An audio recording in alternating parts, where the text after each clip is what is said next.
Ce que je retiens à avoir contribué lorsque je suis arrivé ici il y a 12 mois, c'est d'abord d'aider les pays à limiter la facture des importations. Voilà pourquoi j'ai pris des mesures lorsque la Première ministre nous a envoyé les lettres d'émission qui nous demandaient de pouvoir encadrer l'industrie locale. Et donc, nous avons pris des mesures pour limiter les importations dont certains producteurs se trouvaient au Congo.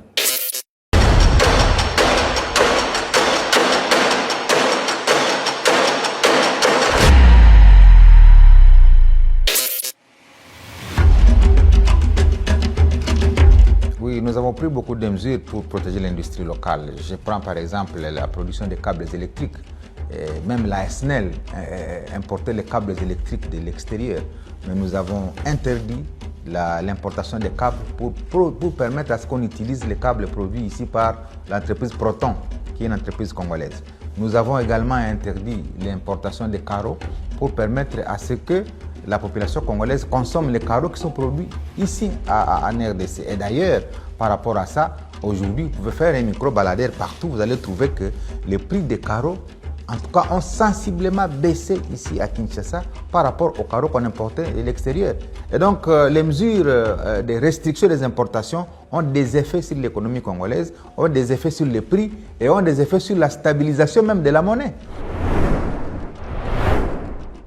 C'est dans la lettre d'émission de son Excellence Madame la Première ministre qui nous demandait effectivement de conquérir les marchés parce qu'il ne suffisait pas tout simplement de limiter les importations, mais il fallait aussi conquérir les marchés pour promouvoir les exportations. C'est ainsi que la RDC a réintégré l'AGOA qui est cette loi américaine qui permet aux pays de l'Afrique subsaharienne d'exporter vers les États-Unis. Nous avons été aux États-Unis, nous avons même sollicité et obtenu que les prochains forums AGOA s'organisent en République démocratique du Congo pour montrer comment le pays devient désormais un pays très attractif.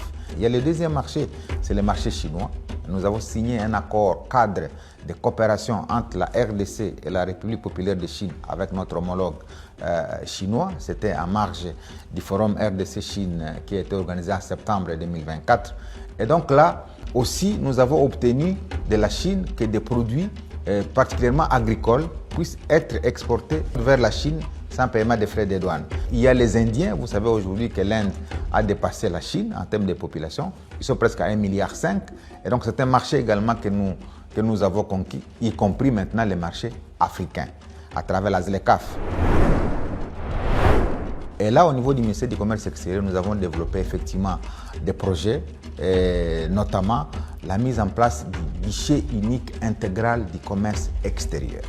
Ce guichet unique est un outil qui permet à tous ceux qui exportent, comme tous ceux qui importent, désormais de ne passer que par ce guichet unique pour limiter les différentes mains qui s'improvisent dans la manipulation des importations ou des exportations.